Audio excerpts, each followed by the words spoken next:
늦가을 바람이 종로 골목을 훑고 지나가던 날, 박영분 여사는 작은 칼국수집에서 마지막 그릇을 씻고 있었습니다.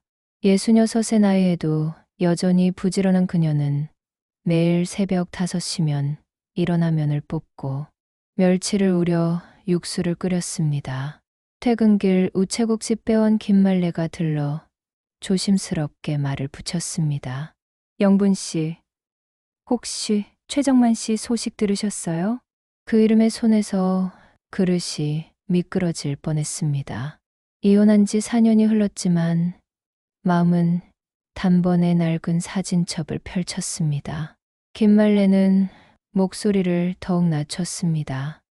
요즘 골목 모퉁이 여관 302호에 계신데요. 파킨슨 초기라 손이 떨리고 예전 버스 기사 때 다치신 손목도 도진 모양이에요. 거의 밖에 안 나오고 계시더라고요. 영부는 그냥 그렇군요 하고 고개를 숙였지만 밤에 집으로 돌아와 낡은 승차권 꾸러미를 만지작거리다 결국 주소를 종이에 옮겨 적었습니다. 32살 아들 도윤이 들어와 묻습니다.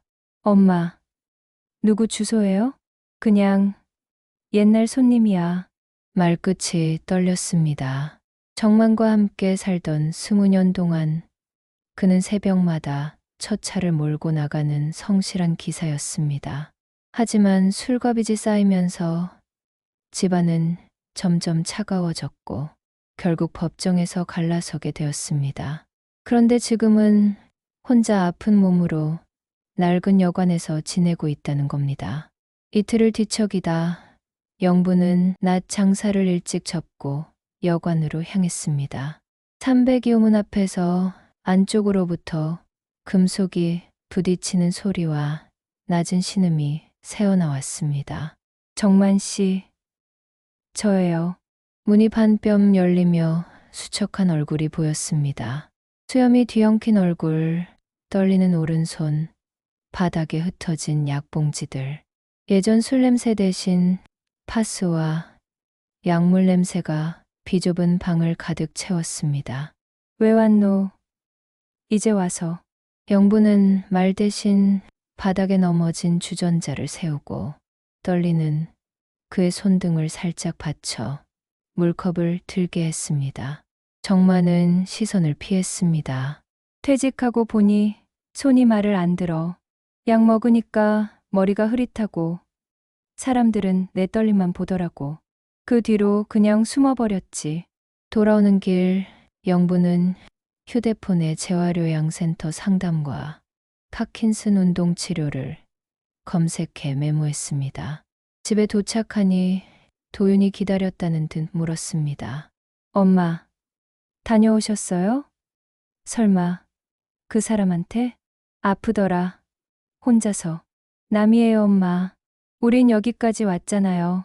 그 말은 옳았지만 가슴 한복판에서 오래된 엔진 시동음이 웅웅 울렸습니다. 정만이 새벽마다 몰고 나가던 첫 차의 소리처럼 말입니다. 다음 주 영부는 여관방을 정리하고 손운동 도구와 큰 글씨 달력을 벽에 붙였습니다. 보건소 물리치료 예약, 도시락 배달 신청, 지역복지관 상담까지 챙겼습니다. 정만은 처음엔 민폐야라며 고개를 저었지만 계단을 내려가다 몸이 휘청하자 더는 버티지 못했습니다. 병원에서는 파킨슨 초기에 약 부작용으로 의욕 저하가 겹쳤다는 설명이 나왔습니다. 술도 뒷도 아닌 멈춰가는 근육과 고립이 그를 무너뜨렸던 겁니다. 선생님, 그러면 꾸준히 치료받으면 좀 나아질 수 있나요? 의사는 고개를 끄덕였습니다. 초기라면 약물 치료와 운동요법으로 충분히 진행을 늦출 수 있어요. 다만 혼자서는 어렵고 가족이나 주변 도움이 필요합니다. 영분이 돌아오자 도윤은 통장을 내밀었습니다. 엄마 장사도 빠듯한데 왜 거기다 돈을 쓰세요? 돈만 쓰는 게 아니야. 사람을 다시 세우는 거지. 그 사람, 예전에 할머니 생신도 빼먹었어요. 엄마만 상처받았잖아요. 영부는 조용히 답했습니다. 그날 야간 노선에서 사고가 났어. 어린 승객을 끝까지 업고 병원에 갔던 사람이 바로 너희 아버지야. 집에는 늦었지. 미움은 남았고. 도윤의 얼굴이 굳었습니다. 기억은 늘 한쪽만 밝게 남기 마련이니까요. 한 달이 지나자 정마는 복지관 탁구대 앞에 서 있었습니다. 라켓은 무거웠고 공은 자꾸 엇나갔지만 공을 바라보는 눈빛만은 선명해졌습니다. 영분이 웃으며 말했습니다. 버스 핸들 돌리듯이 부드럽게 해보세요. 옆에서 복지사가 격려했습니다. 처음에는 다 그래요. 꾸준히 하시면 손떨림도 줄고 근육도 좀 더 유연해질 거예요. 물리치료와 함께 시작한 탁구는 정만에게 작은 희망이 되었습니다. 공이 라켓에 맞을 때마다 옛날 버스기사 시절의 순발력이 조금씩 돌아오는 것 같았습니다. 그날 저녁 영부는 도윤에게 마지막 부탁을 했습니다. 한 번만 얼굴 보자, 제발. 도윤은 내내 침묵하다가 다음날 칼국수집 낮 시간에 맞춰 나타났습니다. 하얀 김이 피어오르는 그릇 앞에서 정마는 천천히 일어나 허리를 숙였습니다. 미안했다. 정말로. 도윤은 어색하게 앉아 국물을 한 숟갈 떴습니다. 아버지, 손은 좀 괜찮으세요? 괜찮아지는 중이다. 느려도 간다. 칼국수 면발처럼 길고 질긴 침묵이 탕그릇 사이를 건넜습니다. 도윤은 지갑에서 대중교통 카드를 꺼내 밀었습니다. 병원 왔다 갔다 할 때 쓰세요. 차 대신요. 정마는 그 작은 카드를 오래 바라봤습니다. 버스기사가 승객에게 건네받는 승차 카드처럼 다시 살아보라는 표 같았습니다. 고맙다. 아들아. 목소리가 떨렸지만 이번엔 파킨슨 때문이 아니었습니다. 봄비가 스쳐간 뒤 정마는 여관을 나와 공공임대 원룸으로 옮겼습니다. 복지관에서 어린이 등하교 안전도우미 봉사를 시작했습니다. 떨리는 손으로 노란 깃발을 들고 서 있으면 아이들이 기사 아저씨 하고 손을 흔듭니다. 아저씨, 손이 왜 떨려요? 한 아이가 순진하게 물었습니다. 정마는 무릎을 굽혀 아이 눈높이에 맞췄습니다. 아저씨가 아프긴 한데. 그래도 여러분 안전하게 길 건너는 거 도와드릴 수 있어요. 아이는 고개를 끄덕이며 정만의 떨리는 손을 살짝 잡았습니다. 아저씨 힘내세요. 그 작은 손길에 정만의 눈가가 촉촉해졌습니다. 매일 작게 천천히 그러나 분명히 걸어가는 하루하루였습니다. 영부는 가게의 문을 닫으며 하늘을 올려다 봤습니다.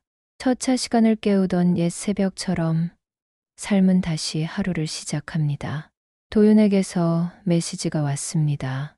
엄마, 이번 주말에 칼국수 먹으러 셋이 같이 갈까요? 아버지, 요즘 탁구 실력 좀 늘었대요. 영부는 미소를 지었습니다. 완벽한 회복은 아니었습니다. 손은 여전히 떨리고 마음에 오래된 금은 비 오는 날이면 다시 벌어졌습니다. 그러나 세 사람은 포기 대신 지속을 선택했습니다. 정마는 매일 아침 약을 챙겨 먹고 복지관에서 운동 치료를 받습니다. 영부는 가끔 반찬을 싸서 그의 원룸을 찾아갑니다. 도윤은 한 달에 한 번씩 아버지와 탁구를 치며 서먹한 대화를 나눕니다. 그들은 알게 되었습니다. 어떤 사랑은 돌아가는 것이 아니라 속도를 줄인 채 곁을 지키는 법으로 살아난다는 것을, 그리고 그 느린 속도를 버텨주는 것이 남은 생을 견고하게 만드는 가장 다정한 기술이라는 것을. 복지관에서 만난 다른 파킨슨 환자 가족들과도 정보를 나누며 작은 희망들을 모아갔습니다. 처음엔 절망적이었는데 이제는 하루하루가 소중해요. 한 할머니가 말했습니다. 병이 우리 인생을 다 가져갈 순 없더라고요. 조금씩이라도 우리가 선택할 수 있는 게 있어요. 영분도 고개를 끄덕였습니다. 그렇습니다. 완치는 못해도 함께는 할 수 있었습니다. 이혼 서류에 도장을 찍던 그 추운 겨울날, 영분은 다시는 그 사람과 같은 길을 걷지 않을 거라 생각했습니다. 하지만 인생은 직선이 아니라 원이었습니다. 서로 다른 속도로, 서로 다른 방향으로 돌다가도 결국 다시 만나게 되는 것이 인생이었습니다. 이번에는 조급하지 않았습니다. 정만의 손떨림이 완전히 멈추기를 기다리지 않았고, 도윤이 아버지를 완전히 용서하기를 재촉하지도 않았습니다.